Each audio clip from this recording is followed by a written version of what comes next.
Edwada no yeshen komo yase. Sene medical dia tudwa no. Afie Beyi wa no ye kono sisese pa na ye kan. Ensem ni bi wo ho e ba betra ha no mo aka. Se wan tiase yi a, wadwen ba ya se bi a, ye de ani asi obi so. A ye pese ye gu nani mu ase. Na ye say na djuma, ye say ni din, Debbie, we know what we are about. Ye asodie sensem trafo. And say amayofo ebekasa. Ye bachire ni akwahwe mu nokre. Holding them accountable. And some no yema wamu kwa ino wamu metra se na wamu nkane tra na yewia yenka so yada se ni abon sem sha na yani niye chire biu. Efi 2020 March 12 March COVID-19 eyi ni tigana ha sika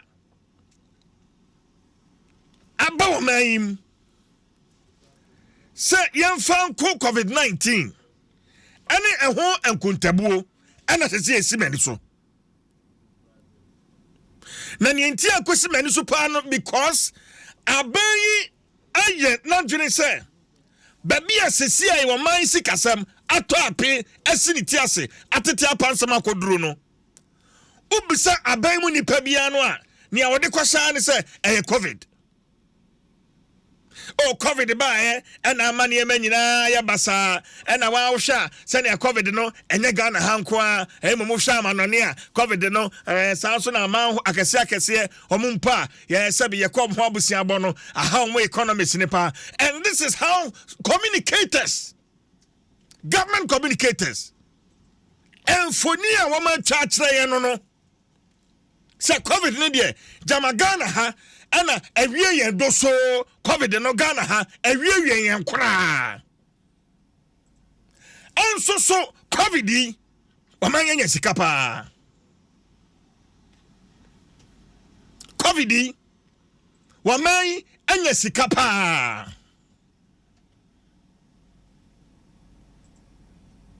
enso so niema bi a ya hu se baby a ya kika kwai Kofiasan, baby a ye kika kwai, ye cottage, o man sika sam no, ansha enkoye. Ya empanifo se sa chacha esi obi achi a, ene ye hu ne mobo.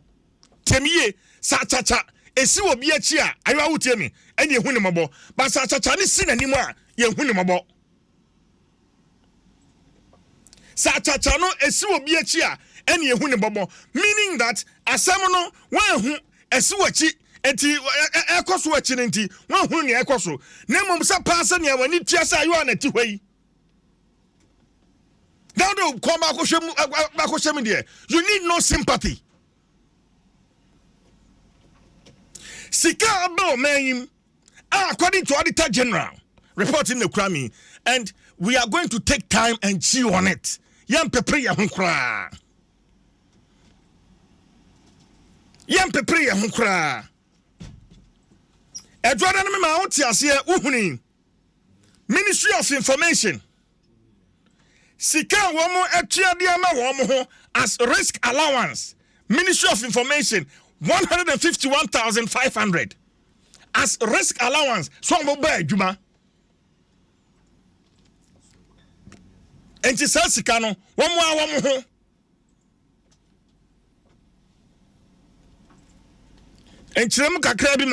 But we are looking for better explanation from Kodo Ponkromes outfit.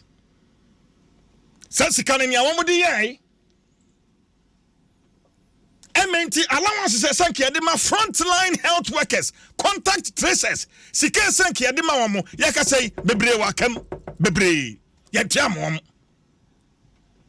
And so Kaku is saying no they are so humble and they are still serving the nation. Nipa baku mienu, just a small group, minority. No matresi kano so. No matresi kano so. This is according to the Auditor General's report. Now, Anapai, adwada no me hente sika no ye cheche ne de equity covid no regional house of chiefs enso so won second sika no bi regional house of chiefs enso won second sika no ebi. Now, let me read from the Auditor General's report. On account, okay, I heard it now say, National House of Chiefs, Kumasi, T. Unaccounted COVID-19 funds, 605,962. T. Contrary to Section 96 of the Public Financial Management Act 2016, Act 921 and Regulation 78 of the Public Financial Management Regulations 2019. A review of expenditure records of 6 regional houses of chiefs disclosed that COVID-19 funds amounting to 451,800 were disbursed directly to the paramount chiefs of the traditional councils to fight the pandemic. However, these payments were unsubstantiated with relevant supporting document. We also noted that 2 regional houses misapplied a total amount of 154,161 Ghana cedis and 97 pesos. Details in the below no. Etiafe yeba beko. Sikani ye chiche bima.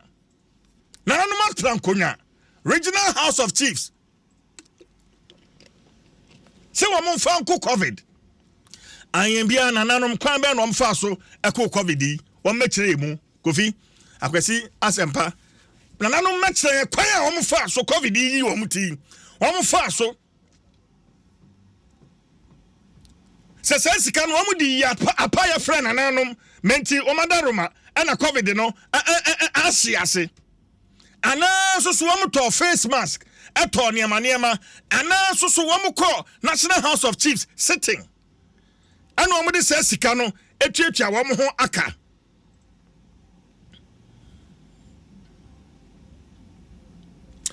Ashanti region yankom payment to 5 representatives at National House and 31 paramount chiefs and others 80,000 Ghana cedis.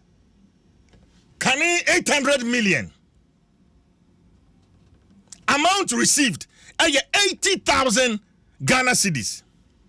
Amount accounted for 4,500 pay. 4,500 out of 80,000. Difference of 75,500, you know.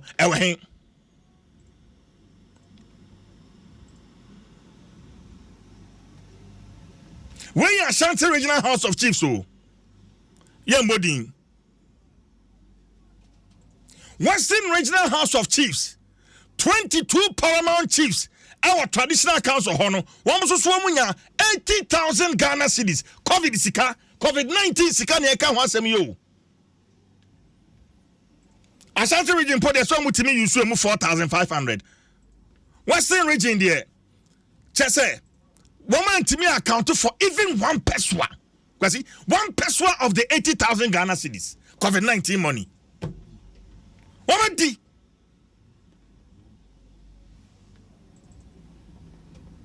Woman D. 80,000 no to 5,000, 10,000. Yama win so 8. Yama win so 7. Yama win so 2. Yama win so 1. Yama win so sa. Na ya de second atum. Na Adom FM. Brown and Huffle Regional House of Chiefs. Where ye payment of TNT and certain allowances to 28 traditional chiefs at sensitization workshops. Was it you 80,000 no TNT transportation and certain allowances COVID sikano to 28 traditional chiefs at sensitization workshop 80,000.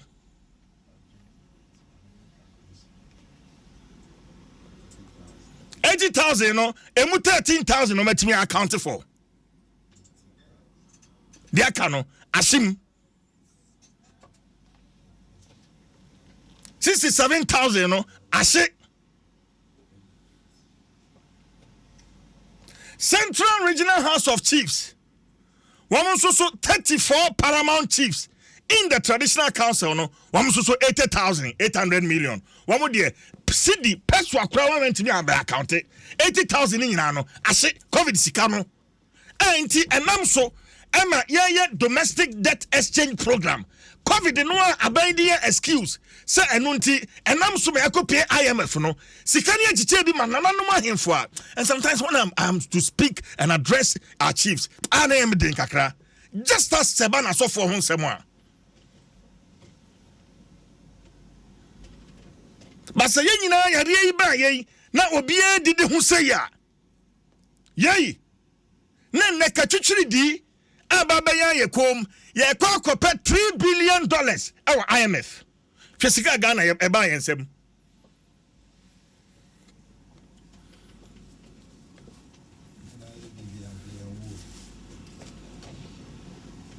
Adom FM.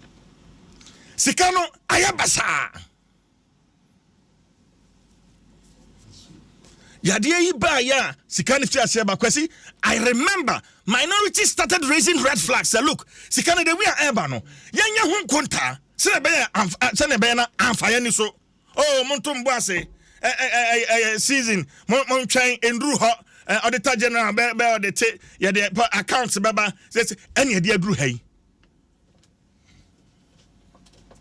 Yet ha, we had party apparatchiks, constituency executives in DCs are one munya as much as 200,000 COVID money. 200,000 COVID sikano. Nipa bako. Nipa bako ya 200,000 Ghana cedis. Na sabe yasesa comedy wa odo same no na didi. Engene chira sikane ba no e de sabo mu adia manai usia MPP ni mapa usia ne pa na kuma mpotubuka otubuka se chalonia adwuma na edin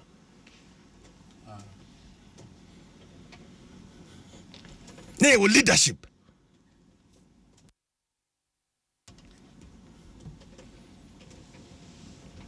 ya enra minya akwanya etie wopani bi opani yaw nsako na me peke niam afiri no ho se kwasi asensem trefo wo ho akwaye se wofre se yentimi amfaye na yansi fam nne na niam bi a ekoso yanka ho asem da chinchirima be bisan papa.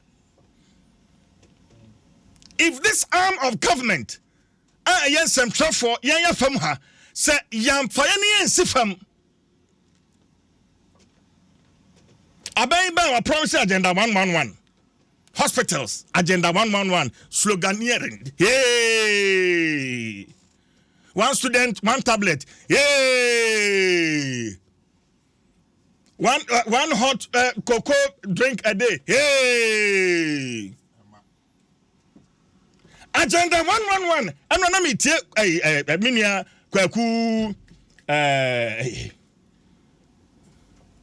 Joy FM, let me tell you news.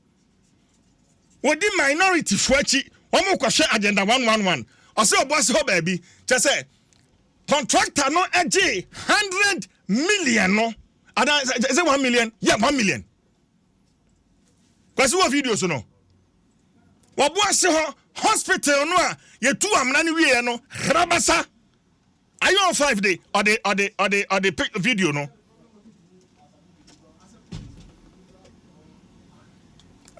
At to Facebook. Agenda 111 no and anyin se no. Agenda 111 no anyin se. Hwe site. Baby a project no. Adanse akro from district hospital. Aha ni eba besi no aha any. Hwe site ho.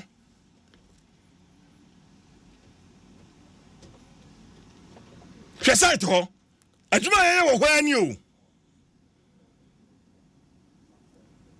hwɛ ana yɛ te ho na say na it is sad Mrs. COVID is coming on. You be dear, Masha, because we were here. And you nim kwa ya no esa se Ghana ha. And you nim sika aba man. People must account for every penny. Ira. Ya beji. Sa sika COVID sika we. Yen twa ama form hu ni da.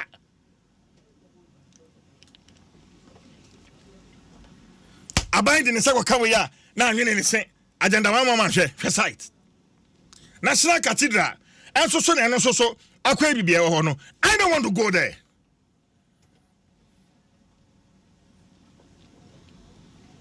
Areho for how long can we continue like this for how long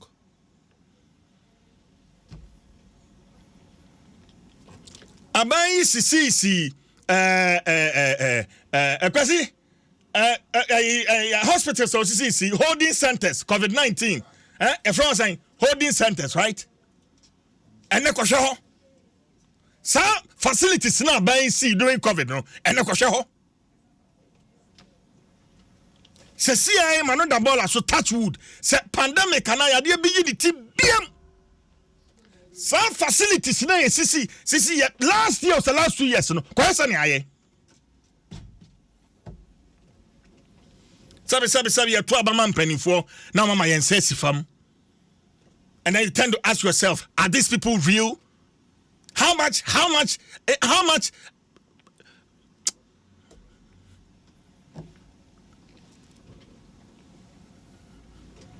any sikani nyina ahye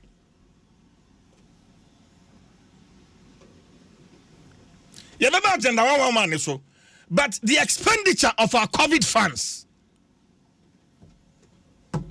ye ni bedi a kire do kofi ma me fa course by 43b na fe ye fancy 0302216561 0302216562 Nya nipa bibini na ni kira ni sika. Hey! Na kanyagopon ayayadom ama opportunity wey. Anka COVID yi ho no COVID no a na akwaya yade a eba bekunye no. Nyagopon peso amane dane enkaye nhira mpo, enhira. Enso na eni. Hello, good morning. Hello, good morning. Everyone saying. Bajom de Eric Mkasavi Agwansaba. Eric and you. We ya kwa nka yen receive nko ma wa dikano na pe fun won wo bisa che o ma iskala wo di no wo de dey egufado ohun obla obo oban no that's it Mr. That's Eric. Hello, good morning. Hello, good morning. Hello. Good morning. What are you saying? Then I know I'm Madina. Nana into you. Oh, I do a boy a capa Ghana house. I might use to say, who pop pie who they now on about me, I don't my idea. They make me a car. Mr. Medasi. Hello, good morning. Morning, CJ. Yes, sir. I can make a free money. I can't you. CJ, maybe I come on, I'm a former my scabia. I won't bet if I'm on my scabia. Me aje o no mo de antina de sugim o mo kwaji ji sika no mata sika cha manfo to e dia kasa mu mo so ni ntindi ni we ta fo ntimi nyawem ade na ye ende nipa ni me se ya ban mu na se nipa no wo ya ade nyina o ti na de me fam na kwan ntimi o kata kata no so ade na ye Ghana ni ende I am for mo ko mai sika na ma kora Ghana me se de eta na ya nse ti ye ban na sa na se de ye Nanka, how many times I am at Yanko? How many times? How many times IMF Yanko? Don't we learn? Hello, good morning. Oh, good morning, CJ. My last caller, saying. Oh, CJ, you're from do. Yenti, where your last caller into? Medasi, CJ, Medasi, Mr. Account. Masa, I am ya, she's on a pay, Messon. Maybe I'll my Messon. Say, football, I go away, then ya, so, let me hear a TV boy station be. Say, the car, get quiet. Oh, CJ, it's what did you so? Nana, the dog said, Kobe Binti, I want extra henny. No, Susan is the wire any. Oh, CJ. You will come away. That can't say my am day. I think San Trouble, the mountain, sorry. It's San Trouble, the mountain, sorry. But I mean, I want to pay money over Waddle because I want to be what is the 4 euros a day. I want to work as a advantage. It's Miss Ramo, PJ, Miss Ramo. It's San Trouble, most sorry. Why? Oh, I think. Jim FM 106.3. 6.3 FM.